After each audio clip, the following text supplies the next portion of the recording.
যে ব্যক্তি মানে শিরকে লিপ্ত হচ্ছে, ইন্নাহু মান ইউশরিক বিল্লাহ ফাকাদ হাররামাল্লাহু আলাইহিল জান্নাহ, আল্লাহ পাক তার জন্য জান্নাতকে হারাম করে দিয়েছে। নাউযুবিল্লাহ। যে ব্যক্তি শিরকে লিপ্ত হচ্ছে আল্লাহ পাক তার জন্য জান্নাতকে হারাম করে দিচ্ছেন। ওয়া মাওয়াহুন নার, তার জন্য আবাসস্থল হবে জাহান্নাম। ওয়া মা লিয-যালিমিনা মিন আনসার, জালেমদের জন্য কোনো সাহায্যকারী নাই। এখানে শিরকারী ব্যক্তিকে আল্লাহ পাক জালেম বললেন, কারণ ইন্না শিরকা লাযুলমুন আযীম, এই জন্যে। এছাড়াও সূরা নিসা যদি আপনারা পড়েন, আপনারা দেখবেন আল্লাহ পাক একাধিকবার বলেছেন যে ইন্নাল্লাহা লা ইয়াগফিরু আন ইউশরাকা বিহি, আল্লাহ পাক তার সাথে শিরকের গুনাহটা মাফ করেন না। ওয়া ইয়াগফিরু মা দুনা যালিকা লিমান ইয়াশা, আল্লাহ পাক এছাড়া যে কোনো গুনাহ যাকে ইচ্ছা মাফ করতে পারেন। যত বড় গুনাহ আমরা করি না কেন আল্লাহ পাক মাফ করতে পারেন ইনশাআল্লাহ। কিন্তু শিরকের গুনাহ নিয়ে কেউ যদি কবরে চলে যায়, নাউযু বিল্লাহি মিন যালিক, তাহলে এটা ক্ষমা হবে না, এটাই স্পষ্ট। তাহলে এটা নিয়ে আমাদের কনসিয়াস থাকা উচিত ছিল, কিন্তু আনফর্চুনেটলি আমাদের 15 বছরের শিক্ষা সিলেবাসে শিরক নামে কোনো কিতাব নাই। পড়েছেন কি কখনো? পরীক্ষা দিয়েছেন? Assignment private? সুবহানাল্লাহ। মুসলিম কান্ট্রির শিক্ষা ব্যবস্থা আস্তে আস্তে আসতেছে ইনশাআল্লাহ। শুরুতেই গলা টিপে ধরা যাবে না, তাই না? আস্তে আস্তে ইনশাআল্লাহ। দ্বিতীয় প্রবলেম ছিল রিবা। রিবা রিবা মানে কি? মাশাআল্লাহ, আপনারা তো জানেন। তো তখনকার সুদটা ছিল আবু জেহেল আবু লাহাবদের দারুন নাদওয়া কেন্দ্রিক। মানে দারুন নাদওয়া মানে হচ্ছে তৎকালীন সময়কার পার্লামেন্ট আর কি, এখনকার অনেকটা ইউনাইটেড নেশনসের মতো।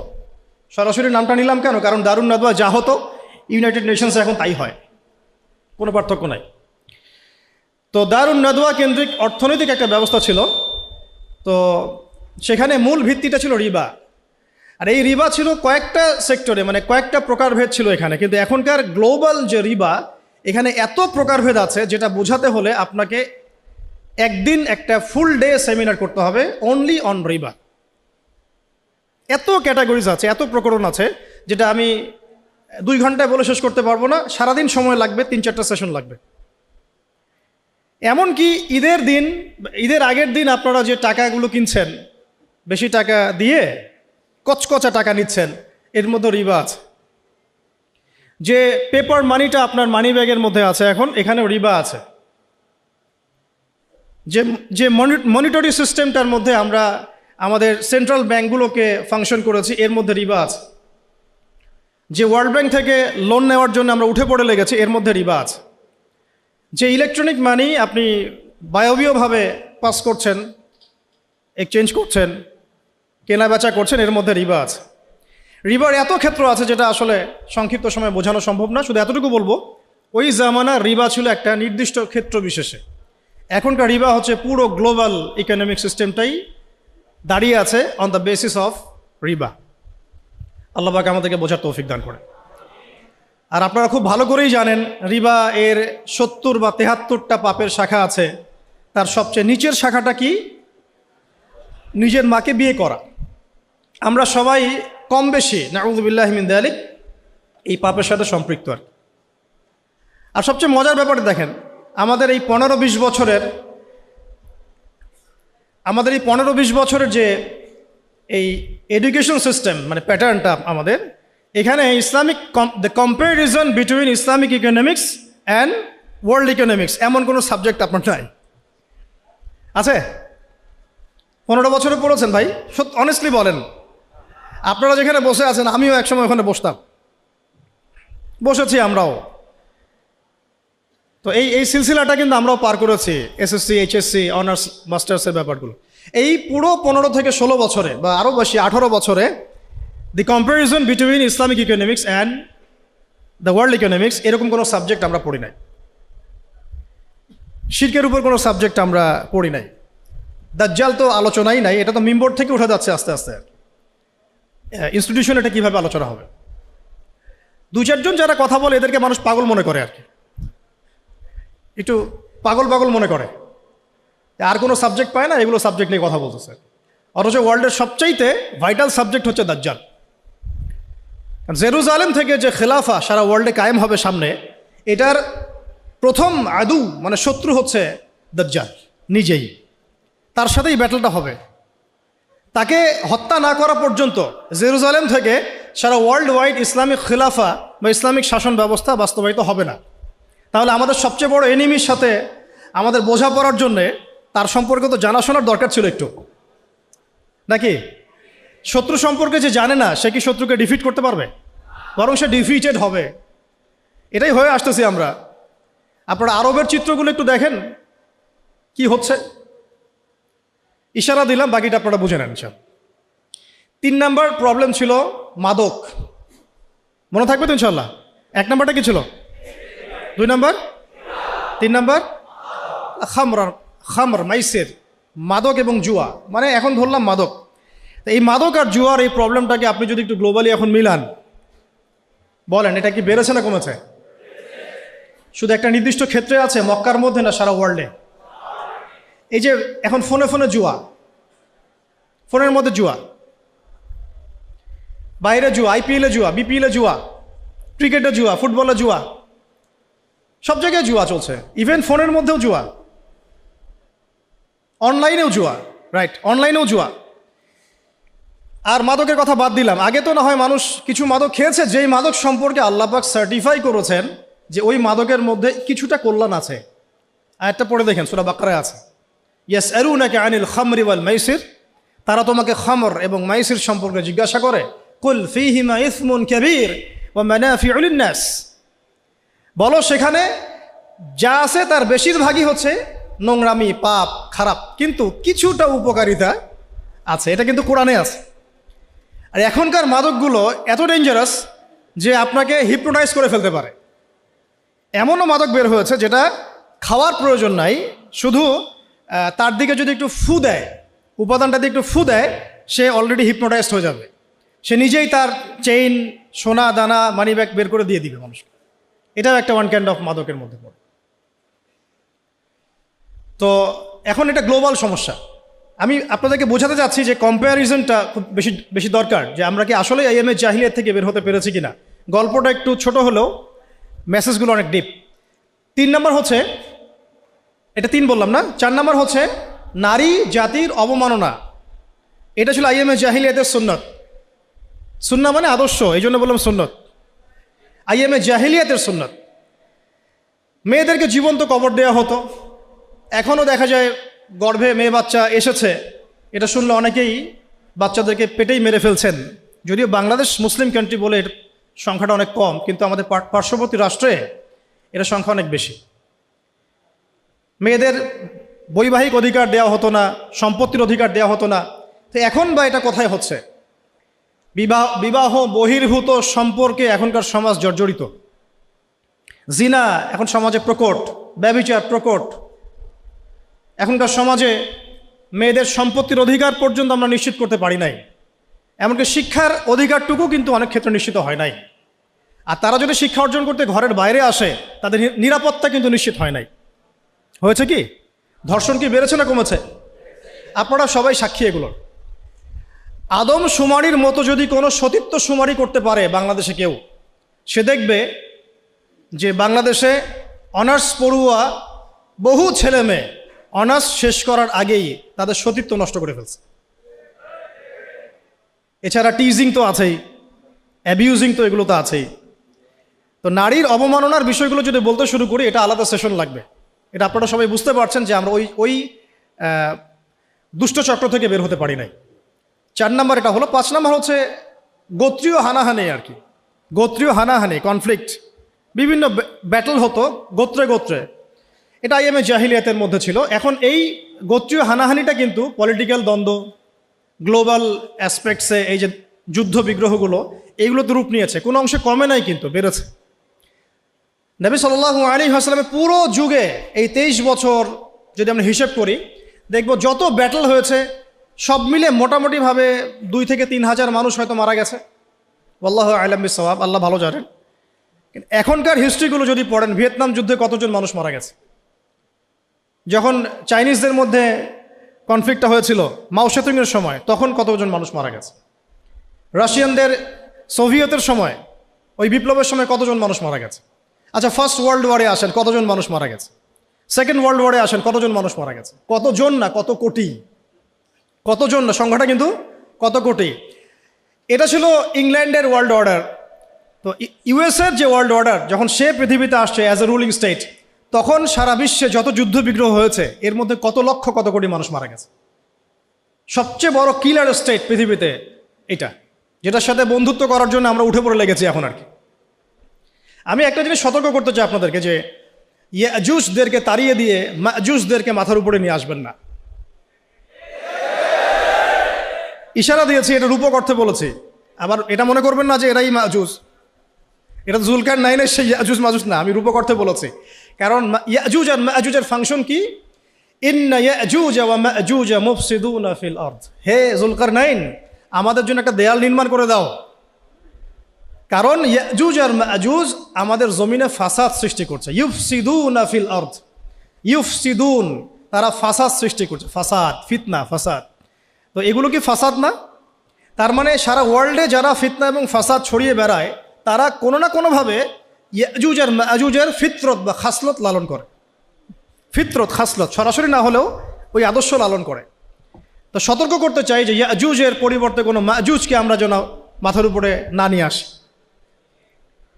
তো যে প্রসঙ্গে এদিকে চলে আসলাম, যে দেখুন এই গোত্রীয় হানাহানির বিষয়গুলো কিন্তু এখনও কমে যায় নাই, বরং সারা ওয়ার্ল্ডে এগুলো বেড়েছে।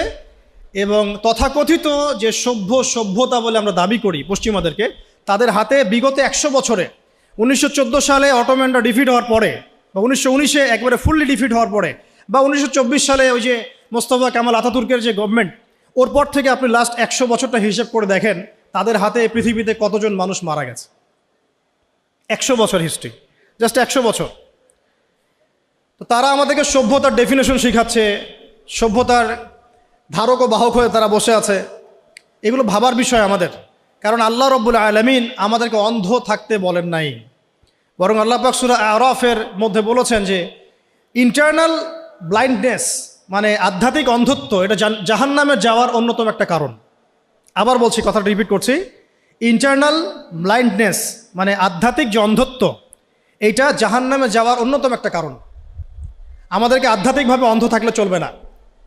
আল্লাহ পাক সূরা আরাফের মধ্যে বলেছেন যে ওয়ালাকাদ যারানা লিজাহান্নামা কাসীরাম মিনাল জিন্নি ওয়াল ইনস। আর এটা খুব ভালো করে শুনেন স্টুডেন্ট যারা আছেন। আল্লাহ পাক বলেছেন যে আমি প্রচুর জিন আর প্রচুর মানুষকে দিয়ে এই জাহান্নাম পূর্ণ করব। নাউযুবিল্লাহ। কি অপরাধে?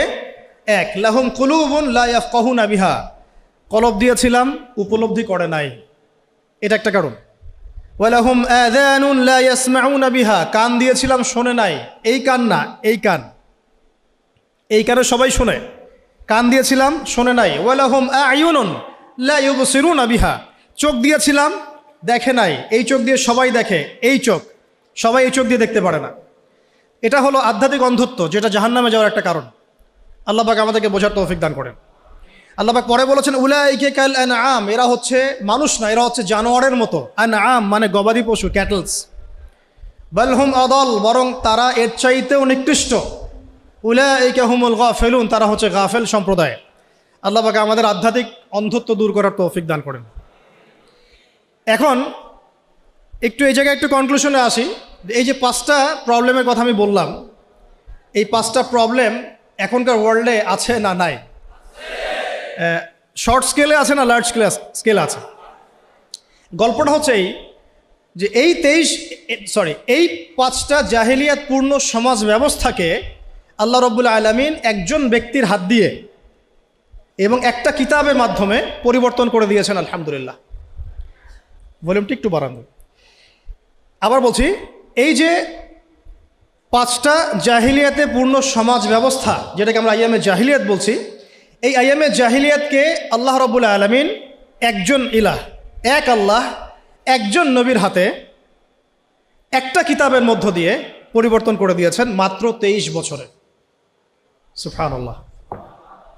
আবার বলছি, একজন আল্লাহ, একজন নবী, একটা কিতাবের মাধ্যমে আল্লাহ রাব্বুল আলামিন উইদিন 23 ইয়ার্স ওই আইয়ামে জাহিলিয়াতকে শুধু পরিবর্তনই করেন নাই, বরং ওইটা চেঞ্জ করে একটা নতুন আলোকিত সমাজ বিনির্মাণ করেছেন। বিনির্মাণ বলবো না, আমি বলবো প্রতিষ্ঠিত করে দিয়েছে, যেটার ফল এখন পর্যন্ত আমরা ভোগ করছি 1450 বছর পরে এসে। আমরা এই কথাগুলো জানলাম কিভাবে? ওই 1450 বছর আগেকার মেহনতের ফসল।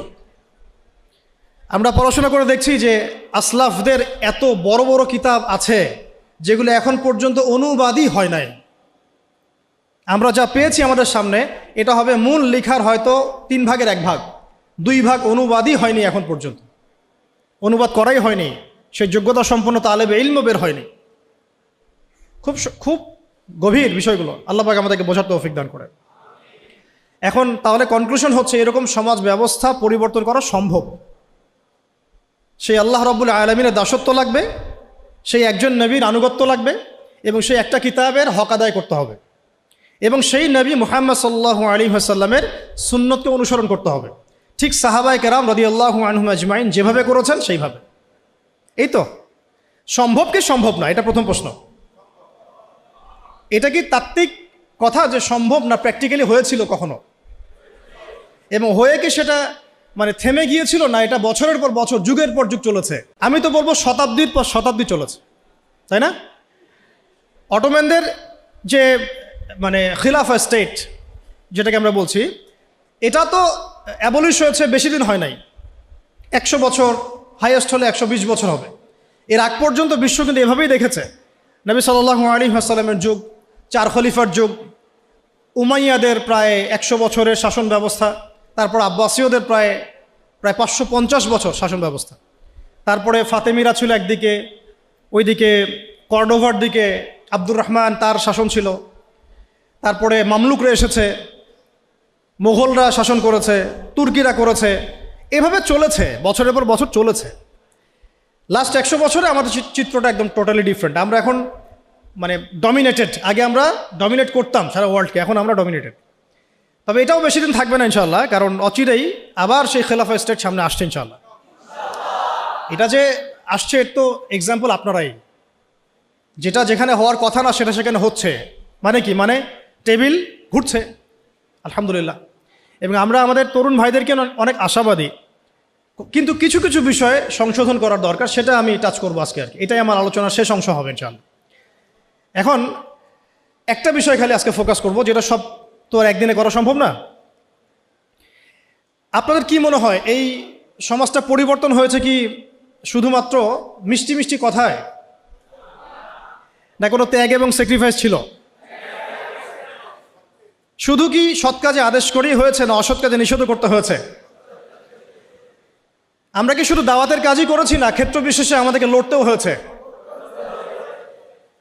প্রয়োজনে আমাদেরকে মার খেতে হয়েছে, সবর করতে হয়েছে, আবিসিনিয়াতে চলে যেতে হয়েছে, তায়েফে যেতে হয়েছে, মদিনায় হিজরত করতে হয়েছে, প্রয়োজনে বদরে যেতে হয়েছে, উহুদে আসতে হয়েছে, খন্দকে আসতে হয়েছে, কখনো পররাষ্ট্রনীতি অ্যাপ্লাই করতে হয়েছে, কখনো সন্ধি করতে হয়েছে, কখনো শান্তি চুক্তি করতে হয়েছে।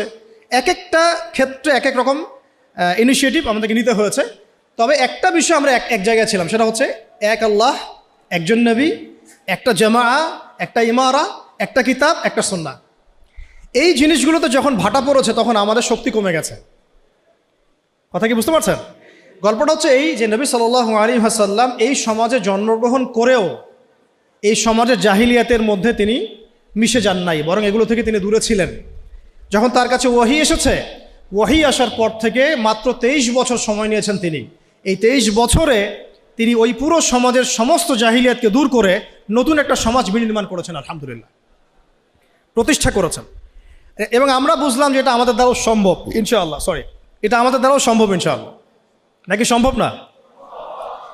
তো সম্ভব হতে হলে যে কয়েকটা কাজ করতে হবে, সে কয়েকটা কাজ আগে বলে নেই, মুখস্থ করেন।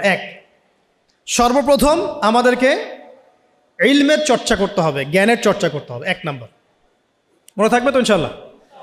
কোন জ্ঞানের চর্চা করব? যেই জ্ঞান আমাকে আল্লাহ পর্যন্ত পৌঁছে দেয় সেই জ্ঞান। কোন জ্ঞানের চর্চা করব না যেই জ্ঞান আমাকে আল্লাহ থেকে দূরে সরায় দেয়? সিম্পল। কোন জ্ঞানের চর্চা আমি করব? যেই জ্ঞান আমাকে আল্লাহ পর্যন্ত পৌঁছে দেয়। কোন জ্ঞানের চর্চা আমি করব না যে জ্ঞান আমাকে আল্লাহ থেকে দূরে সরায়? 2 নাম্বার হচ্ছে, আমি কি শুধু একমুখী জ্ঞানে শিক্ষিত হব? উত্তর হচ্ছে না। এই যুগকে যদি আমরা ডিল করতে যাই এবং কোরআন সুন্নাহকে হাতে নিয়ে ওয়ার্ল্ডকে চ্যালেঞ্জ করতে চাই, তাহলে আমাকে ভার্সেটাইল নলেজ রাখতে হবে। তবে আমার ভিত্তিটা হবে অবশ্যই তাওহীদের জ্ঞান দিয়ে, কোরআনের জ্ঞান দিয়ে, সুন্নতের জ্ঞান দিয়ে। এরপরে আমি যেদিকে যাব সেটা আমি বাছাই করব। কিন্তু আমার ভিত্তিটা যেন হয় কোরআন এবং সুন্নাহ ভিত্তিক শিক্ষা ব্যবস্থা দিয়ে। এটা নিয়ে দুটো কথা আছে, পরে বলছি ইনশাআল্লাহ। 3 নম্বর যে কাজটা করতে হবে সেটা হচ্ছে যা শিখবো তার উপরে আমল করতে হবে। যা শিখবো তার উপরে আমল করতে হবে। আমলবিহীন জ্ঞান দিয়ে কোনো কাজ নাই। ইলম শিখলাম কিন্তু আমল নাই, এটা দিয়ে সমাজ পরিবর্তন হবে না, ব্যক্তিও পরিবর্তন হবে না। 4 নম্বর, একা একা ইলম চর্চা করব না, বরেণ্য ওলামায়ে কেরামদের সোহবতে জ্ঞান শিখবো ইনশাআল্লাহ। একটা প্রতিষ্ঠানে আমরা পড়াশোনা করছি, এখানে আপনারা পড়ছেন, আপনি কি একা একা পড়ছেন? একটা সিস্টেম আছে, টিচার আছেন, সিলেবাস আছে। আপনি কি বাসায় বসে অনলাইনেই মাস্টার্স করে ফেলছেন? না, প্রতিষ্ঠানে আসছেন, টিচারের সামনে বসছেন, ক্লাস করছেন, অ্যাসাইনমেন্ট জমা দিচ্ছেন, কোচিং করছেন, প্রয়োজনে মেসে থাকছেন, প্রয়োজনে বাড়িঘর বিক্রি করে দিয়ে ফর্ম ফিল আপ করছেন। আপনার তো স্যাক্রিফাইস আছে, তাই না? আপনারও তো অনেক অবদান আছে। এমনি এমনি তো আপনি মানে সার্টিফাইড হচ্ছেন না, ডিগ্রি অর্জন করছেন না। ঠিক সেম, যদি আপনি দিনের জ্ঞান অর্জন করতে চান তাহলে ওলামায়ে কেরামদের কাছে আপনাকে আসতে হবে। আরবিতে একটা প্রবাদ আছে খুব সুন্দর, যে জ্ঞানের কাছে আসতে হয়, জ্ঞান কারো কাছে যায় না। জ্ঞানের কাছে আসতে হয়, জ্ঞান কারো কাছে যায় না। জ্ঞানের একটা গায়রত আছে, জ্ঞান সহজে কাউকে ধরা দেয় না। যদি আপনি আপনার সমস্ত কিছু জ্ঞান অর্জনের জন্য ব্যয় করেন তাহলে জ্ঞান আপনাকে তার সামান্য কিছু দিবে, সব দিবে না, সামান্য কিছু দিবে। ইলমের গায়রতটা এরকম। তো এটা করা, তাহলে ওলামায়ে কেরামদের সাথে সোহবতে থাকা, পরামর্শভিত্তিক চলা, একা একা না চলা। একা একা চললে দেখা যাবে নেক্সট শুরুতে ধোকা খাবেন আপনি। কেউ যদি একা একা ডক্টর হয়, চেম্বার খুলে বসে, আপনি কি রুগী দেখাবেন? অনেস্টলি বলেন। ওই যে এক ভাই, ধরেন আমাদের এক ভাই, নাম এক্স আবদুল্লাহ, তো সে বলছে আমি কোনো ইউনিভার্সিটিতে পড়ি নাই কিন্তু আমি ডক্টর হয়েছি। তা আমি শুধু ডক্টরই হই না, আমি হার্টের স্পেশালিস্ট, নিউরো মেডিসিন স্পেশালিস্ট। আমি অত বড় সাবজেক্ট বাদ দেন, নর্মালি এমবিবিএস। আমরা কি তাকে আসলে বিশ্বাস করব? তার কাছে কি আমরা যাব চিকিৎসা করাতে? আপনি কি অন্য কাউকে সাজেস্ট করবেন তুমি যাও? আমি যাচ্ছি না, তুমি যাও, আপনি কি এটা বলবেন? তাহলে ইলমের ক্ষেত্রে আমরা এমন কেন হলাম? দিনই ইলম অর্জন করতে হলে আমাকে সেই একটা ক্রাইটেরিয়া মেনটেন করে আমাকে আসতে হবে। সিলেবাস লাগবে, ওলামায়ে কেরাম লাগবে, প্রতিষ্ঠান লাগবে, এবং তাদের সোহবত থেকে দিন শিখতে হবে, সময় লাগবে। এটা কি আমরা 5 বছরও শিখে ফেলেছি? আপনি এখানে সময় দিচ্ছেন 15 বছর, 20 বছর। তাহলে যদি আমরা চাই বড় কোনো ফকিহ হব, বড় কোনো মুজতাহিদ হব, বড় কোনো তাফসীর কারক হব, উলামা হব, তাহলে আমাদেরকেও সময় দিতে হবে, 1 দিন 2 দিন না, কমপক্ষে 10 থেকে 15 বছর।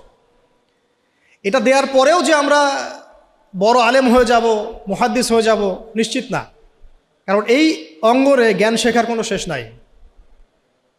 তার উপর আবার ওই জ্ঞানের উপর আমল লাগবে, এবং সেই যেটা আমি শিখেছি ওইটা সত্যি সত্যি সমাজে বাস্তবায়ন করছি কিনা এটাও একটা ফ্যাক্টর। কি তো অত গভীরে নিচ্ছি না আপনাদেরকে। মূল কথাটা হচ্ছে ওলামায়ে কেরামের সোহবতে থাকা, এটা হলো 4 নাম্বার। 5 হচ্ছে হালাল খাওয়া, হারামের দিকে না যাওয়া, হালাল রিজিকের দিকে ছোটা, হারামের দিকে না যাওয়া। 6 নাম্বার আখলাক, চরিত্রটাকে পবিত্র রাখার চেষ্টা করা না, বরং আসলে রাখতেই হবে। বোধ দিনী বোন, দিনী ভাই, সবাইকে বলছি আর কি, আখলাক বা চরিত্রটাকে পবিত্র রাখতেই হবে। এর জন্য যা করার তাই করতে হবে। 7 নম্বর হচ্ছে যে আমাদের আত্মশুদ্ধি অর্জন করতে হবে, তাজকিয়া অর্জন করতে হবে। তাজকিয়া মানে হচ্ছে হৃদয়টাকে পবিত্র রাখা। এখানে দুনিয়াবি লোভ, লালসা, হিংসা, বিদ্বেষ, গীবত, তহমত এগুলো বাদ দিয়ে একটা ফ্রেশ মন লালন করবেন। এই মনটা নিয়ে আপনি আল্লাহর পথে ছুটবেন ইনশাআল্লাহ। 8 নাম্বার, সবাই মিলে সৎ কাজে আদেশ করতে হবে এবং অসৎ কাজে নিষেধও করতে হবে। মানে সবাইকেই অ্যাটলিস্ট পার্ট টাইম দায়ী হতে হবে। কয়েকজন মানুষের উপরে দায়িত্ব ছেড়ে দেওয়া যাবে না। কথা কি বোঝাতে পারছি? কয়েকজন মানুষের উপরে দায়িত্ব ছেড়ে দিয়ে আপনি নিশ্চিন্তে বসে থাকবেন না। উম্মাহ আপনার কাছে কিছু চায়, এটা দায়িত্ব শুধু আমার একার না, আপনাদের সবারই। তাই সৎ কাজে আদেশ, অসৎ কাজে নিষেধ সবাইকেই করতে হবে, দিনই ভাই বোন সবাইকেই। এখানে সুরত হচ্ছে যার যতটুকু যোগ্যতা ওই আলোকে করব। যে বিষয়টা আমি বুঝি না, যে যোগ্যতা আমার নাই, সেটার দাওয়াত আমি দিতে যাব না। তখন হবে কি, আমি ওইটার দাওয়াত দিলে মানুষ বিভ্রান্ত হবে। ঠিক আমার দাওয়াতে যদি মানুষ আল্লাহর পথে আসে, আমি যেমন নেকি পাবো, ওই রকম আমার দাওয়াতে যদি মানুষ ভুল পথে চলে যায়, আমি কিন্তু গুনাহগারও হব। খেয়াল রাখতে হবে, ঠিক আছে? আর 9 নম্বর হচ্ছে প্রতিভাগুলোকে মূল্যায়ন করা এবং প্রতিভাগুলোকে সততার সাথে বের করা। আপনার মধ্যে কি প্রতিভা আছে, নিশ্চয়ই না কোনো না কোনো প্রতিভা তো আছে, ওই প্রতিভাটুকু অনেস্টলি বের করেন, বের করে আল্লাহর রেজামন্দি, আল্লাহ পাকের সন্তুষ্টির জন্যে ওই প্রতিভাটাকে আপনি দিনের পথে কাজে লাগান। আর 10 নম্বর হচ্ছে মুসলিমদের মধ্যে ঐক্য বজায় রাখেন, বিভক্ত হবেন না, ঐক্য বজায় রেখে চলার চেষ্টা করি ইনশাআল্লাহ তাআলা। এই কাজগুলো যদি একটু ইহসানের সাথে দিল লাগিয়ে এবং দীর্ঘ সময় ধরে করা যায়, আমরা খুব আশাবাদী যে এই তরুণ প্রজন্মকে দিয়ে ইনশাআল্লাহ আগামীতে দিনের বড় কোনো খেদমত হবে ইনশাআল্লাহ। কারণ তাদের ডেডিকেশন আছে, সাহস আছে এবং অনেক ক্ষেত্রে আবেগও আছে, কিন্তু আমরা চাই না এগুলো মিসইউজ হোক। আমরা চাই এগুলো শুধু আবেগের বসে না, বরং বিবেক দিয়ে ভেবে চিন্তা করে একটা কনস্ট্রাকটিভ জীবনের উসুল মেনটেন করে আপনি সামনের দিকে আগান। আল্লাহ পাক তৌফিক দান করেন। এর বাইরে আরও অনেক কথা আছে, টাইম মেনটেন করা, ভালো প্যারেন্টিং, ভালো পরিবার গঠন করা, সন্তান প্রতিপালন, আরও অনেক ব্যাপার আছে, আমি মেজর কয়েকটা বললাম আর কি। এবং ধারাবাহিকতা বজায় রাখা, আজকে অনেক বেশি করলাম কালকে নাই এমন না হওয়া, অল্প করে হলেও প্রতিদিন কিছু কিছু করে করা। তো এই কাজগুলো যদি আমরা করতে পারি দিন কায়েম হবে ইনশাআল্লাহ। আশাবাদী আপনারা? এখন বাস্তবতা দেখি, বাস্তবতা দেখে আমি আস্তে আস্তে শেষের দিকে যাচ্ছি, অনেক লম্বা করব না, আপনাদের বিরক্তি ধরাবো না। বাস্তবতাটা হচ্ছে এই যে নবী সাল্লাল্লাহু আলাইহি ওয়াসাল্লাম যে ওহিটা প্রাপ্ত হলেন, সূরা আলাকের প্রথম 5টা আয়াত, কয়টা আয়াত, এটাকে ধরে কয়েকটা কথা বলছি আপনাদের। এই যে 23 বছরের কথা আমি বললাম, যে 23 বছরে সমাজটা পরিবর্তন হয়ে গেছে। এমন সমাজ যে সমাজে এই জাহিলিয়াতগুলো ছিল, কিসের ভিত্তিতে হয়েছে? জাদু দিয়ে, মানুষকে মেরে পিটিয়ে, রিমান্ডে নিয়ে টর্চার করে, মানুষকে উঠিয়ে উঠিয়ে আয়না ঘরে নিয়ে পরিবর্তন করা হয়েছে। কোনটা বলেন? মানুষকে দাওয়াত দেওয়া হয়েছে, আল্লাহর দিকে নিয়ে আসা হয়েছে, বুঝানো হয়েছে, মানুষ বুঝে নাই, মানুষ গালিগালাজ করেছে, মেরেছে, সবর করা হয়েছে, প্রয়োজনে দেশ থেকে চলে যাওয়া হয়েছে, তাই না? হিজরত করা হয়েছে। পরে যখন তারা বেশি এগ্রেসিভ হয়ে গেল, তখন আমাদেরকে বদরে আসতে হলো। বদরে তো আমরা প্রথমে যাই নাই, তাই না? রাষ্ট্র যখন কায়েম করেছে তারপরে গিয়েছে, রাষ্ট্র কায়েম করার আগেও তো আমরা বদরে যাই নাই। এখন আমরা এই পুরো যে কাজগুলো হয়েছে এর গোড়াটা যদি আপনি সার্চ করেন, দেখবেন সেটা হচ্ছে ওই প্রথম ওহির ভিত্তিতে, ইকরা বিসমি রব্বিকাল্লাযী খালাক। প্রথম ওহিটা কি ছিল? ইকরা বিসমি রব্বিকাল্লাযী খালাক। আজকে একটু সময় নিয়ে আমি আয়াতগুলো আপনাদেরকে বোঝাচ্ছি। অনেক জায়গায় সময় পাই না, পরিবেশ পাই না, আমার কাছে মনে হচ্ছে এখন বলার মতো পরিবেশ আছে, তাই বলছে। ধৈর্য আছে আপনাদের? আচ্ছা, একটু শুনেন, আয়াতগুলো শুনেন। অনেকে এইটুক বলে আর কি, ইকরা বিসমি রব্বিকাল্লাযী খালাক, এবং আমি দেখেছি অনেক সেকুলার প্রতিষ্ঠান, ইভেন ইংলিশ মিডিয়াম স্কুল কলেজের বাইরেও আয়াতটা লেখা আছে। আসলে এর দ্বারা কি বোঝানো হয়েছে? নবী সাল্লাল্লাহু আলাইহি ওয়াসাল্লাম পেরেশান, এই সমাজটাকে কিভাবে পরিবর্তন করব। তিনি সমাজের এই জাহিলিয়াতগুলো থেকে নিজেকে দূরে সরিয়ে রাখেন, ওই হেরা গুহায় গিয়ে বসে থাকেন। আপনারা যারা নামাজ পড়েন 5 ওয়াক্ত, আপনার কানের পাশে যদি মিউজিক প্লে করা হয় ধুমধারাক্কা, আপনার কি ভালো লাগে? ভালো লাগে কি আপনার? নিশ্চয়ই ভালো লাগে না। আর নবী সাল্লাল্লাহু আলাইহি ওয়াসাল্লাম, যার আগেও কোনো গুনাহ নাই, পরেও কোনো গুনাহ নাই, তার কাছে কেমন করে ভালো লাগবে? তিনি তো একজন নবী। সমাজে এইসব জাহিলিয়াত দেখে তিনি দূরে সরে থাকেন। দেখেন আমাদের সমাজেও কিন্তু যে মানুষগুলো একটু আল্লাহওয়ালা, সমাজের জাহিলিয়াত তাদেরকে ভালো লাগে না, তারা আলাদা হয়ে চলে। তখন সমাজ ওদেরকে বলে তারা আনসোশ্যাল, তাই না? আমরা বিপদে পড়ি, তখন খুব বিব্রতকর অবস্থায় পড়ি। তা নবী সাল্লাল্লাহু আলাইহি ওয়াসাল্লাম সেখানে পেরেশান। আল্লাহ পাক তখন পেরেশানি দূর করছেন এইভাবে, ওহী নাজিল করে, যে আপনি যে সমাজটাকে পরিবর্তন করতে চাচ্ছেন এটা এমনি এমনি হবে না, এটার জন্যে জ্ঞানের চর্চা দরকার, জ্ঞানের বিপ্লব দরকার। সুবহানাল্লাহ। এই জন্য প্রথম আয়াত আসছে পড়ুন। প্রথম আয়াত তো বলা হয় নাই যে শিরক করবেন না, মাদক দ্রব্য কেউ সেবন করবেন না, পর্দা করো, ইভেন নামাজ পড়ো, আল্লাহকে সিজদা করো, হ্যাঁ, সুদ খেও না, এরকম কি প্রথম আয়াত ছিল? প্রথমে বলা হচ্ছে পড়াশোনা করতে। ইকরা বিসমি রব্বিকাল্লাযী খালাক। ইকরা মানে পড়ুন, ইকরা মানে বিসমি মানে নামে, নাম দ্বারা, রব্বিক মানে আপনার রবের, রব্বিকা আপনার রবের, আল্লাযী যিনি, খালাকা সৃষ্টি করেছেন। অর্থ দাঁড়াচ্ছে ইকরা বিসমি রব্বিকাল্লাযী খালাক, পড়ুন আপনার সেই রবের নামে যিনি আপনাকে সৃষ্টি করেছেন। শুরুতে বলেছিলাম, আপনাদের মনে আছে কিনা, যে জ্ঞান আপনাকে আল্লাহর দিকে নিয়ে যাবে সেটাই জ্ঞান। এইটা হচ্ছে দ্য ডেফিনেশন অফ নলেজ। বুঝাতে পারছি কি ভাই?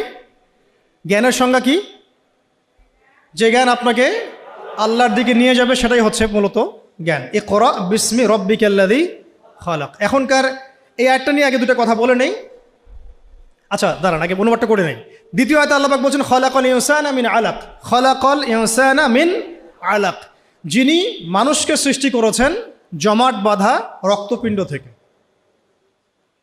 পুরা আমাদের যে মেডিকেল সায়েন্স আছে, এই আয়াত থেকে তাদের শেখার যে কত কি আছে আল্লাহ ভালো জানেন। ইকরা ওয়া রাব্বুকাল আকরাম, ইকরা ওয়া রাব্বুকাল আকরাম, আপনি পড়ুন, আপনার রব মহিমান্বিত। আল্লাযী আল্লামা বিল কলম, যিনি মানুষকে কলম দ্বারা জ্ঞান শিক্ষা দিয়েছেন। পুরো সিস্টেমটার মধ্যে আপনার কলম, এবং সেই লাউহে মাহফুজেও আছে কলম। কলম দিয়ে লাউহে মাহফুজে লেখা হচ্ছে। ইভেন কলম আল্লাহ পাকের প্রাচীন সৃষ্টি। আমাদেরকে সৃষ্টি করার, আসমান জমিন সৃষ্টি করার 50,000 বছর আগে আল্লাহ পাক এই কলম, এই লাউহে মাহফুজ, আরশ, এগুলো সব সৃষ্টি করেছেন। তাকদীর লিখে ফেলেছেন। কলমকে আল্লাহ পাক বলেছেন উকতুব, লিখো। কলম বলেছে মাযা আকতুব, আমি কি লিখবো? আল্লাহ পাক বলেছেন কিয়ামত পর্যন্ত যা হবে সব লিখে ফেলো। আমরা যে জীব আর জড়র সংজ্ঞা পড়েছি, সংজ্ঞাটা ঠিক না। আল্লাহ পাকের যখন হুকুম হবে, আজকে আমরা যেখানে বসে আছি এই জমিনও কথা বলবে ইনশাআল্লাহ। ইয়াউমাইযিন তুহাদ্দিসু আখবারহা, যেদিন এই জমিন তার বৃত্তান্ত বর্ণনা করবে। তো জীব জ্বরের এই ক্লাসিক্যাল সংজ্ঞা বাদ দিয়ে আমরা এটা বোঝার চেষ্টা করি। তো আল্লাহ পাক বলছেন যে যিনি মানুষকে কলম দ্বারা জ্ঞান শিক্ষা দিয়েছেন। শুধু তাই না, আল্লামাল ইনসানা মা লাম ইয়ালাম, তিনি মানুষকে সেই জ্ঞান শিক্ষা দিয়েছেন যা মানুষ জানত না। আপনারা যখন আর একটু পড়াশোনা করবেন দেখবেন বুদ্ধিবাদ পড়ানো হবে, যে মানুষ বায়োলজিক্যালি জ্ঞান অর্জন করেছে এমনটা পড়ানো হয়। অভিজ্ঞতাবাদ পড়ানো হয়, কেউ কেউ সমন্বয় মতবাদ পড়ার। কিন্তু আসলে জ্ঞানের উৎস কিন্তু আমরা না। জ্ঞানের মূল উৎস হচ্ছে আল্লাহ পাক নিজে, স্বয়ং তিনি হচ্ছেন জ্ঞানের মূল উৎস। আল্লাহ নিজে তার সৃষ্টিকে, মানে বান্দাদেরকে জ্ঞান শিক্ষা দিয়েছেন। দলিল আরেকটা আছে, আদম আলাইহিস সালামকে সৃষ্টি করার পরে আল্লাহ পাক কিন্তু বলেছিলেন ওয়াল্লামাল আদামা আসমাআ কুল্লাহা, আল্লাহ রাব্বুল আলামিন আদম আলাইহিস সালামকে তার পক্ষ থেকে সব নাম শিক্ষা দিয়েছেন। সুবহানাল্লাহ। জ্ঞানের মূল উৎস কে তাহলে? আচ্ছা, এখন এই 5টা আয়াত যখন নাজিল হলো, অর্থগুলো তো মোটামুটি জানলেন। ইকরা বিসমি রব্বিকাল্লাযী খালাক, পড়ুন আপনার সেই রবের নামে যিনি আপনাকে সৃষ্টি করেছেন। খালাকাল ইনসানা মিন আলাক, যিনি মানুষকে জমাট বাঁধা রক্তপিণ্ড থেকে সৃষ্টি করেছেন। ইকরা ওয়া রাব্বুকাল আকরাম, পড়ুন আপনার রব মহিমান্বিত। আল্লাযী আল্লামা বিল কলম, যিনি মানুষকে কলম দ্বারা জ্ঞান শিক্ষা দিয়েছেন। আল্লামাল ইনসান মা লাম ইয়ালাম, মানুষকে সেই জ্ঞান শিক্ষা দিয়েছেন যা মানুষ জানত না। এই যে গল্পের জার্নি বিগেন সেখান থেকে। এরপরে 23 বছর পরে আপনি মক্কার দিকে তাকান, দেখবেন সেখানে কোনো শিরক নাই, আছে? কোনো রিবা নাই, আছে? কোনো মাদক নাই, কোনো মেয়ের অবমাননা, ইভেন কোনো জুয়া, ধর্ষণ, বিচ্ছিন্ন দু একটা ঘটনা ঘটতে পারে। কোনো গোত্রীয় হানাহানি, কিচ্ছু নাই। কত বছর? 23 বছর। জার্নিটা কোথা থেকে শুরু হলো? হেরা গুহা থেকে। কোন আয়াত থেকে? ইকরা, পড়ুন থেকে। এখন আপনারাও সব স্টুডেন্ট, আপনারাও পড়ছেন, মাশাআল্লাহ 15 বছর হয়ে গেছে। আমরাও পড়েছি, আমারও 15 বছর চলে গেছে। এর আগেও অনেক জেনারেশন পড়েছে, তাদেরও শত শত বছর চলে গেছে। কিন্তু নবী সাল্লাল্লাহু আলাইহি ওয়াসাল্লামের মতো জ্ঞান দিয়ে সমাজ পরিবর্তন করতে পেরেছে কতজন? বা কেউ কি পেরেছে? আদৌ কি কোনো জাতি এসেছে যারা সেই জ্ঞান দিয়ে পুরো সামাজিক সমস্ত সমস্যার সমাধান টানতে পারে? তাহলে এখান থেকে আমাদেরকে বুঝতে হবে আমাদের জ্ঞানের দৈন্যতা কোন কোন জায়গায় আছে। বুঝতে পারছেন কি কিছুটা? আমরাও তো ট্রাই করলাম, বিগত 50 বছর হলো স্বাধীনতার, রেজাল্টটা কি? সামাজিক ইম্প্যাক্টটা কোথায়? ইম্প্যাক্ট এইখানে, নামাজ, রোজা, হজ, জাকাত, বাস। ইভেন জাকাতও এখন খুব একটা মানুষ দেয় না, ইল্লা মাশাআল্লাহ। বেশিরভাগ মানুষ কিন্তু জাকাত দেয় না। নামাজ পড়ে যারা, তারাও অনেকে জাকাত দেয় না। কিন্তু ইসলামের অন্যান্য যে বিধানগুলো আছে, এই বিধানগুলোর কয়টা সমাজে বাস্তবায়িত হয়েছে? একটাও কি হয়েছে? আসলে একটাও হয় না। এখন যদি আপনি আমাকে বলেন যে ভাই আপনাকে আমি উপদেষ্টা বানাই দিলাম, এখন তো উপদেষ্টা ফেসবুকে হয় আর কি। তো এখন যাই হোক, যোগ্যতা থাক না থাক, এমপি টেমপি হয় মানুষ, ওইদিকে আসবো আমি, ফিনিশিংটা ওইদিকেই দিব ইনশাল্লাহ। একটু ধৈর্য ধরেন, শেষ করতেছি। দৈন্যতাটা দেখাবো, দৈন্যতা কোথায়, দৈন্যতাগুলো কোথায়। যদি বানায় দেন এবং আমাকে যদি বলেন ভাই কোরআনের তো আছে যে চুরি করলে চোরের হাত কেটে ফেলো, ব্যভিচার করলে রজম করো, তারপরে বেত্রাঘাত করো, মাদকদ্রব্য সেবন করলে বেত্রাঘাত করো, তারপরে হত্যা করলে কিসাস করো, মুরতাদ হয়ে গেলে তাকে মৃত্যুদণ্ড দাও, কেউ নবীকে গালি দিলে সাল্লাল্লাহু আলাইহি ওয়াসাল্লাম তাকেও হত্যা করো। আমি যদি এগুলো বাস্তবায়ন করতে যাই আগামীকাল, আমি কি আদৌ পারবো? এখন প্রশ্নটা হচ্ছে কেন পারবো না। উত্তর, এক বাক্যে উত্তর হচ্ছে, আমাদের সমাজের মানুষ বিগত সময়গুলোতে নামাজ, রোজা, হজ, জাকাত এই শব্দগুলো যতটা শুনেছে, শরিয়া, দাওয়াত, জিহাদ, ইকামতের দিন, কিসাস, হুদুদ এই শব্দগুলো শোনে নাই। বুঝতে পারতেছে না? নামাজ শব্দ অর্থ জানেন কারা কারা? হাত তুলতে বললে সবাই হাত তুলবেন, তাই না? জাকাত শব্দের অর্থ কারা কারা জানেন বললে সবাই হাত তুলবেন। তা আমি যদি বলি হুদুদ অর্থ কি, কয়টা এবং কি কি, দেখবেন অনেক হাত নেমে গেছে। কিসাস অর্থ কি, কত প্রকার কি কি, হাত নেমে যাবে। শরিয়া আইন কত প্রকার কি কি, কোন কোন আইনগুলোকে শরিয়া আইন বলে আমরা অনেকেই জানবো না। তাহলে এখানে আমাদের সামাজিক একটা ব্যর্থতা আছে। এই ব্যর্থতাটা আমরা আমাদের কাঁধে নিতে চাই, অন্যদেরকে দিতে চাই না। এই ব্যর্থতা তাদের যারা এইসব জায়গায় দাঁড়িয়ে কথা বলি, যারা আমরা লিখি, যারা আমরা অন্যকে নসিহাত করি, যারা আমরা মিম্বরে বসি, যারা আমরা খুতবা দেই, ওয়াজ মাহফিলের প্যান্ডেলে বসি, আমাদের সবার দায়িত্ব এটা, আমাদের কাঁধে আসবে এটা। কেন জনগণ এই শব্দগুলো জানে নাই? সিম্পল, বলা হয় নাই, বা বলা হলেও অত গভীরভাবে আলোচনা হয় নাই, আলোচনা করা হয়তো পরিবেশ পাওয়া যায় নাই, অথবা অডিয়েন্স সাড়া দেয় নাই, বা বলতে গেলেই ধরা হয়েছে আর ওই আয়নাঘরে টপ টপ করে ফেলা হয়েছে আর কি। তো এখন তো অনেক প্রতিবন্ধকতা, এখন না হয় কিছু কথা বলা যাচ্ছে। তো আমরা চাচ্ছি এই ফ্লোটা যেন জারি থাকে। এই জন্য আমাদের দোয়া করা উচিত, আল্লাহ পাক যেন ইসলামপন্থী কোনো সরকারকে উপরে নিয়ে আসেন। আমরা জানি যে এখন আমরা শরিয়া কায়েম করতে পারবো না, কিন্তু পারবো না, আল্লাহ পাক চাইলে তো অবশ্যই পারবো, কিন্তু আমাদের একটা প্রজ্ঞার আলোকে আমরা বলছি যে এখন ইনস্ট্যান্ট আপনি শরিয়া কায়েম করতে পারবেন না। প্রেক্ষাপটটা এমন নাই, মানুষ এটা বুঝে না, তাদের কাছে আমরা জনমতটা তৈরি করতে পারি না সেভাবে। কিন্তু যদি কোনো ইসলামপন্থী সরকার আমাদের মাথার উপরে থাকেন, তখন দেখা যাবে আমরা একটা সময় পাবো, সুযোগ পাবো মানুষকে দাওয়াত দেওয়ার জন্য। তাই আজ না হলেও কাল ইনশাল্লাহ দেখা যাবে ঠিকই জনগণ এটা বুঝতে পারছে ইনশাআল্লাহ। তারা নামাজকে যেমন গুরুত্ব দিবে, শরিয়াকেও গুরুত্ব দিবে ইনশাআল্লাহ। আল্লাহ পাক আমাদেরকে বোঝার তৌফিক দান করেন। কারণ বাস্তবতায় এসে শেষ করি, একটা কিতাব, এই একটা কিতাবের দাওয়াত একজন নবীর সুন্নাত সমাজে বাস্তবায়িত করার ফলে একদল মানুষ একসাথে মেহনত করেছেন, সাহাবায়ে কেরাম, সমাজ পরিবর্তন হয়ে গেছে। ঠিক আছে তো কথা? আর আমরা সবাই এক জায়গায় আসতে পারি না, বাংলাদেশে এটা সম্ভব বলে আমার কাছে মনেও হয় না। তবে এখন আমি বলি যে এটা জরুরত নাই, প্রয়োজন নাই। আল্লাহ পাক যদি অল্প কিছু মানুষকে কবুল করেন, ওই মানুষগুলোকে দিয়েই সমাজ পরিবর্তন হবে ইনশাআল্লাহ। সবাইকে এক জায়গায় আসতে হবে না, যদি না আসে কোনো সমস্যা নাই, জরুরি না, আসলে ভালো আলহামদুলিল্লাহ। একজন আমিরের অধীনে ছিলেন, নেতা কয়জন ছিল তখন? তো এখন আমরা সবাই মিলে এক জায়গায় বসতে পারছি না, এবং আমরা আমাদের মধ্য থেকেও একজন বিচক্ষণ নেতাকে সামনে এগিয়ে দিতে পারছি না। এখানে আমাদের মনের মধ্যে অনেক সমস্যা দেখা যায়। অনেকে একজনকে মানতে চায়, আরেকজনকে মানতে চায় না।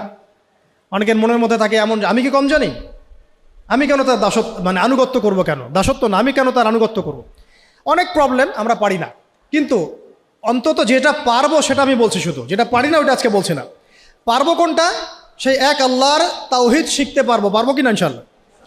পারবো কোনটা? সেই একজন নবী সাল্লাল্লাহু আলাইহি ওয়াসাল্লামের সুন্নতের উপর নিজে প্রতিষ্ঠিত থাকার চেষ্টা করবো ইনশাআল্লাহ। আমার দেহ, আমার চিন্তা, আমার চেতনা, আমার কাজ, আমার কর্ম সব নবীর সুন্নাহ মোতাবেক হবে ইনশাআল্লাহ। পারবো কোনটা? সেই একটা কিতাব আল কোরআনের হক আদায় করা। পারবো তো ইনশাআল্লাহ? শেষ পয়েন্টটা আপনাদের সাথে আজকে শেয়ার করছি আজকের মতো, যে ওই যে একটা কিতাব, এই কিতাবের হক আছে মোট 6টা। কয়টা বলেন? 1 নাম্বার বিশুদ্ধ করে তেলাওয়াত শেখা। 1 নাম্বার, আমার সাথে বলেন, 1 নাম্বার বিশুদ্ধ তেলাওয়াত শেখা। 2 নাম্বার এর ভাষা শিক্ষা করা, কোরআনের ভাষা শিক্ষা করা, নিজের উপরে ফরজ করে নেওয়া উচিত। কোরআনের ভাষা যে জানে না সে কোরআন বুঝতে পারবে না, ফুল স্টপ।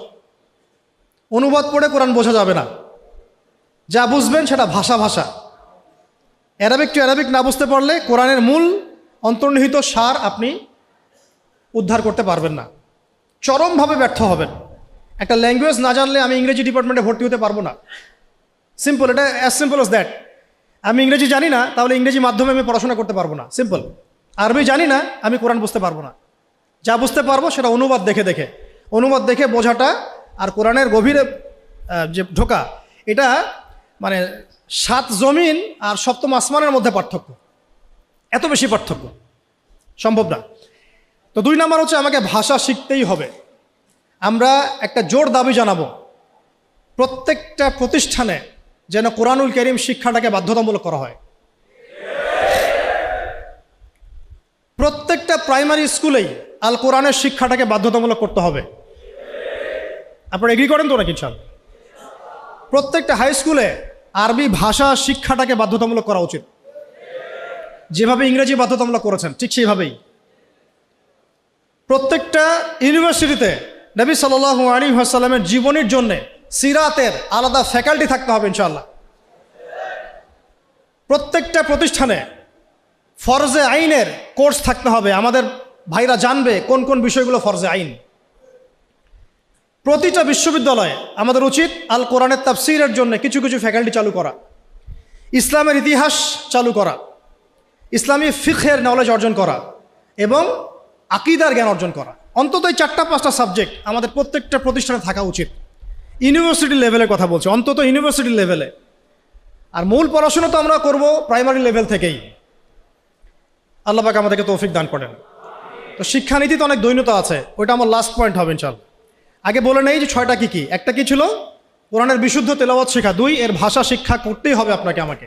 3 নাম্বার হচ্ছে কোরআনের অর্থ বোঝার চেষ্টা করতে হবে, কোরআনের অর্থ বোঝার চেষ্টা করা, এবং এটা একা একা হবে না, ওলামায়ে কেরাম লাগবে। 4 নাম্বার আল কোরআনের সমস্ত আদেশ মেনে চলতে হবে। রাজি আছি ইনশাআল্লাহ? 5 নাম্বার আল কোরআনের সমস্ত নিষেধ বর্জন করতে হবে। পারা যাবে ইনশাআল্লাহ? এবং 6 নাম্বার আল কোরআনের দাওয়াত মুসলিম অমুসলিম সবার ঘরে ঘরে পৌঁছাতে হবে ইনশাআল্লাহ। এটাকে আপনার লাইফের চ্যালেঞ্জ হিসেবে, অ্যাম্বিশন হিসেবে গ্রহণ করেন। আল্লাহ পাক তৌফিক দান করেন। শেষ কথাটা হচ্ছে এই দৈন্যতাটা শোনেন। আমি কয়েকটা দাবি উত্থাপন করলাম না, যে কোরআনুল কারীম প্রাইমারি লেভেল থেকে, হাই স্কুল লেভেল থেকে অনার্স মাস্টার্সে আসতে হবে, সিরাত আসতে হবে, আকীদা আসতে হবে। দৈন্যতা দেখেন, আমাদের স্বাধীনতার কত বছর হয়েছে? 50 পার হয়েছে না? আচ্ছা, আপনারা তো আমার চেয়ে অনেক ভালো জানেন, আমার চেয়ে আপনারা অনেক ভালো জানেন বাংলাদেশে প্রাইমারি স্কুলের সংখ্যা কত? কেউ কি বলতে পারবেন এক্স্যাক্ট ফিগারটা কত? কেউ বলতে পারবেন? আচ্ছা, আমরা একটা গেস করি, 10 লক্ষ হবে? হবে না মনে হয়। 1 লক্ষ হবে? 1 লক্ষ হবে? 68,000 হবে? হওয়ার তো কথা, 68,000 তো হওয়ার কথা। আচ্ছা, আমি এটা বাদ দিলাম। স্কুল আছে, চলে কাদের আন্ডারে? গভর্নমেন্টের আন্ডারে, তাই তো? গভর্নমেন্ট তো চেঞ্জ হয়েছে বিভিন্ন সময়, হয়েছে না? আচ্ছা, মূল দৈন্যতা ধরে নেন, এটাই শেষ অংশ আলোচনা। এই অ্যাপ্রক্সিমেটলি 50,000 প্রাইমারি স্কুলে নিঃসন্দেহে 5 লাখ স্টুডেন্ট পড়াশোনা করে কমপক্ষে, অথবা 10 লাখ, অথবা 15 লাখ, অথবা 20 লাখ। আপনি সমস্ত স্টুডেন্টদেরকে যারা ক্লাস 5 পাস করেছে সবাইকে একটা ময়দানে জড়ো করেন, তাদের সবাইকে শুধুমাত্র সূরাতুল ফাতিহা এর তেলাওয়াতটা শুদ্ধ হয় কিনা যাচাই করেন, দেখবেন 90% তেলাওয়াত ঠিক নাই। যে 10% তেলাওয়াত ঠিক আছে তারা শিখেছে বাসায় বা কোনো হুজুরের কাছে বা কোনো মক্তবে, নট স্কুলে। এটা আপনার মুসলিম প্রধান দেশের শিক্ষা ব্যবস্থা। I am very sorry to say, এবং আমি ক্রিটিসাইজ করতে চাচ্ছি না, আমি জাস্ট নসিহতমূলকভাবেই বলছি কথাগুলো। কারণ আমরা এই জাতির একটা পার্ট তো অবশ্যই।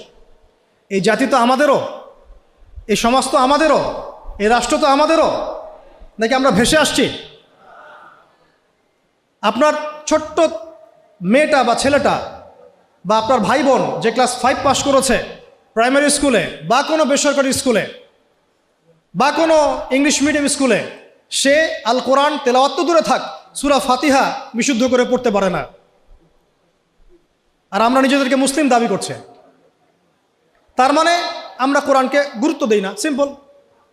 আপনার ওই ক্লাস 5 পাস করা ছেলেটা বাংলা পড়ে, কবিতা পড়ে, ইংরেজি পড়ে, অঙ্ক পড়ে, সবই পড়ে, কোরআন পড়ে না।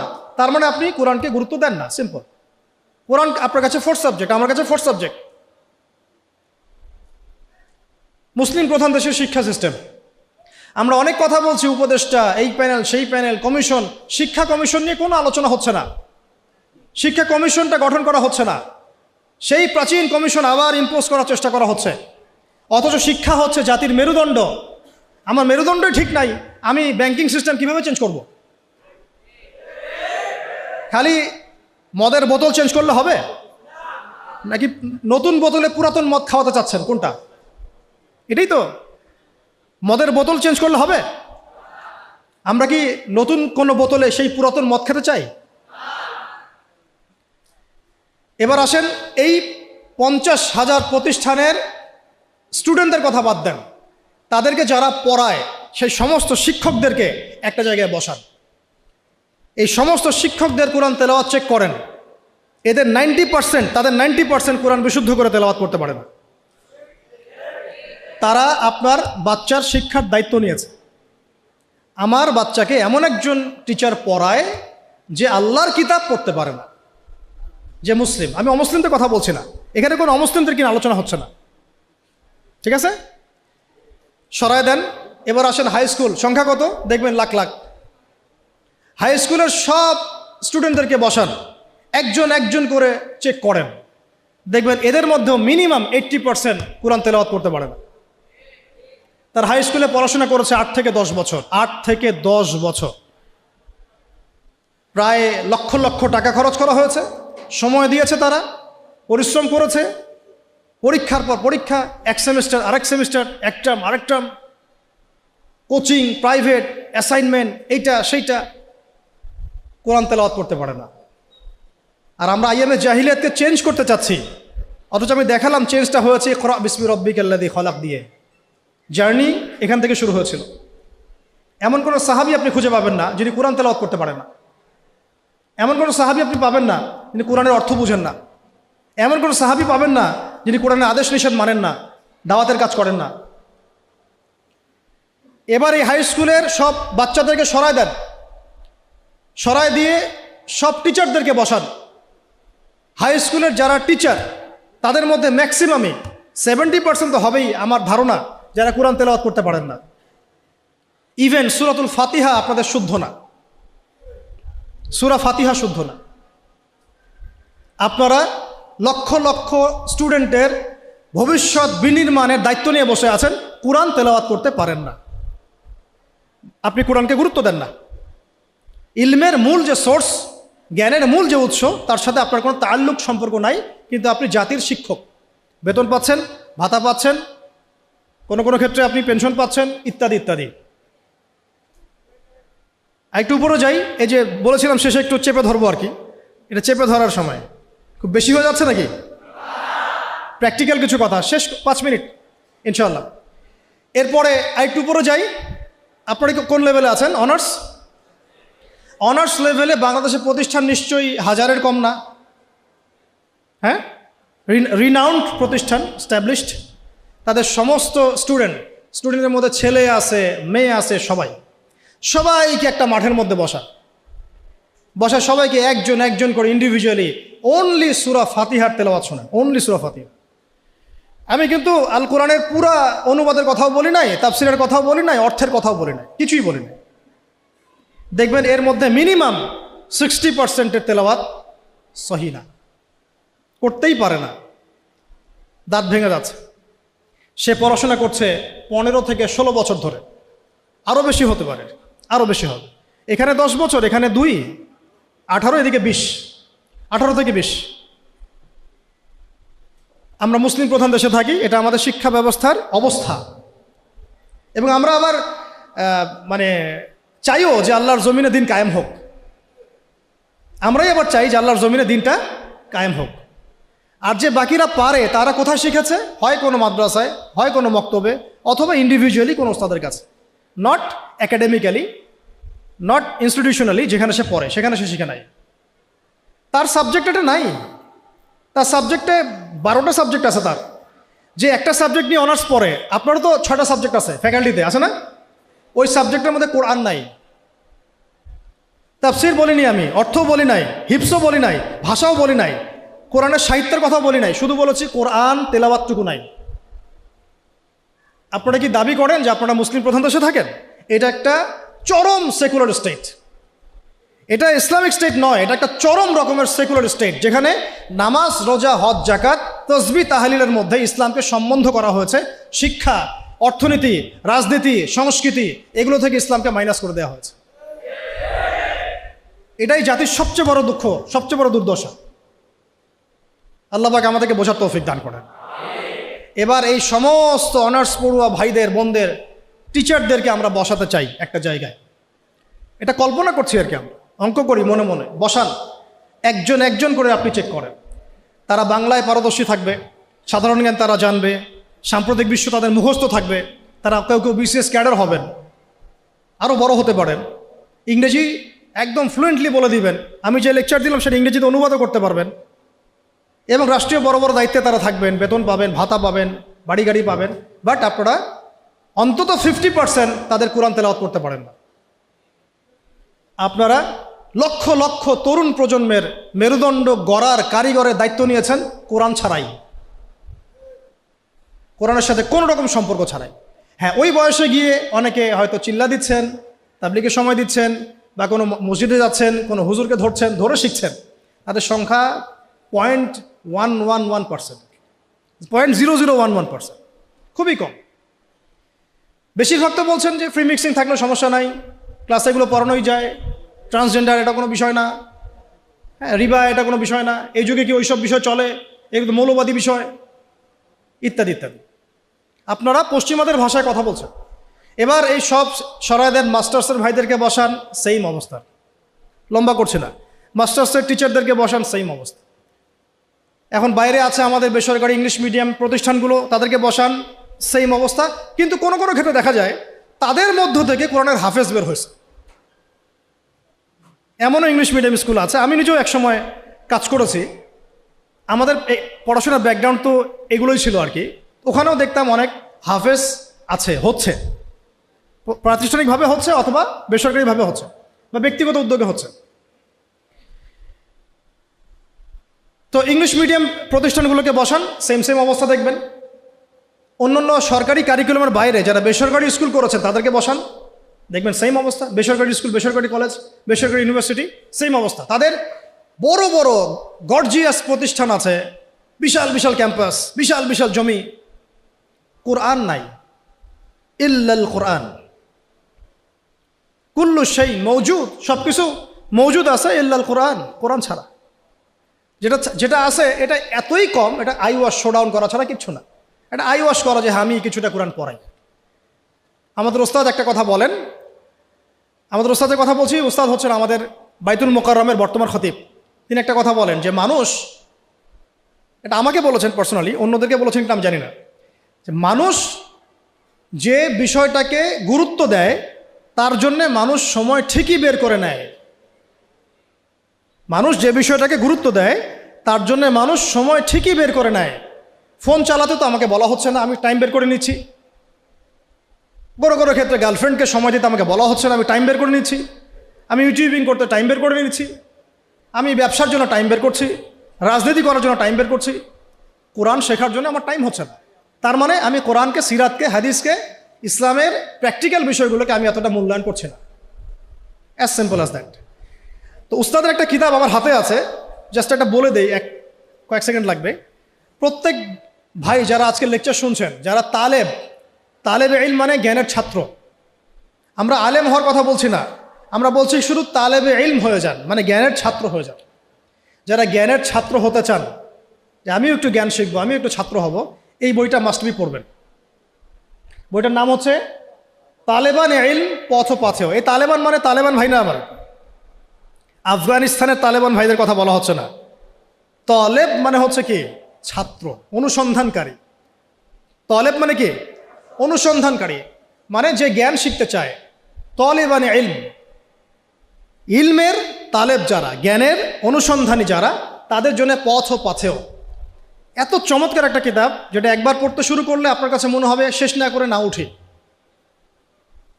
কিতাবটা বাসায় সংগ্রহ করে পড়ার চেষ্টা করেন ইনশাআল্লাহ। বাংলাদেশের সৌভাগ্য যে বাংলাদেশে বাইতুল মোকাররম তার মতো মানের একজন খতিব পেয়েছে, আলহামদুলিল্লাহ। আমরা এটাই চাই যে এভাবেই ইসলামের একটা প্রসার ঘটতে থাক। এতে করে আগামী 5 বছর 10 বছর পরে যে বাংলাদেশ আপনারা দেখবেন, সেটা দেখে অবশ্যই পশ্চিমারা আমাদের দিকে তেড়ে আসবে ইনশাআল্লাহ। আমরা চাচ্ছি আসুক ইনশাআল্লাহ। শেষ কথা, এবার এই পুরো শিক্ষা সিস্টেমটা যারা পরিচালনা করেন তাদের সবাইকে একটা জায়গায় বসাই, অঙ্ক করি মনে মনে আর কি, সবাইকে একটা কনফারেন্স হলে বসায় দেন। যারা যারা এই শিক্ষা সিস্টেমটাকে ডিল করে, যারা নীতি নির্ধারক, পলিসি মেকার এই শিক্ষা সিস্টেমের, যেটা বিগত প্রায় 40-50 বছর থেকে চলছে মুসলিম কান্ট্রিতে আর কি, যার ভুক্তভোগী আমরা সবাইকে আপনি একটা জায়গায় বসান। আমি গ্যারেন্টি দিচ্ছি তাদের 80% সূরা ফাতিহা পড়তে পারে না, আরও বেশি হইতে পারে। আমি কমায় বলছি, বাকি যারা পারে তারা ব্যক্তিগত উদ্যোগে শিখেছে। এবার আরেকটু উপরে যাই, এই শিক্ষা কমিশনটা যারা নিয়ন্ত্রণ করে এই সমস্ত পার্লামেন্ট সদস্যদেরকে বসান, তারাই তো নিয়ন্ত্রণ করে, তাই তো? 360 জনকে বসান, স্পিকার সাহেব সহ। তাদের মধ্যে কেউ কেউ হয়তো সহিহ বুখারী পড়েছে বলে দাবি করে আর কি। তো যাই হোক, তাদেরকে বসান একটা জায়গায়। এটা আমি বিনয়ের সাথে বলছি, লজ্জার কিছু নাই এবং আঘাত করতে চাচ্ছি না। এটা তাদেরও তো পরকাল আছে না, আল্লাহর সাথে তো তাদেরও সাক্ষাৎ করতে হবে। যদি বলে আমাদেরকে কেউ দাওয়াত দেয় নাই, আমরা সেই জায়গা দিচ্ছি না, আমি দাওয়াত দিয়েছি আপনাকে, আমি আপনাকে দাওয়াত দিয়েছি, এটা আপনার দলিল, হুজ্জাত। এই 360 জনকে বসান, বসিয়ে আপনি তাদের সবার কোরআন তেলাওয়াতটা চেক করেন।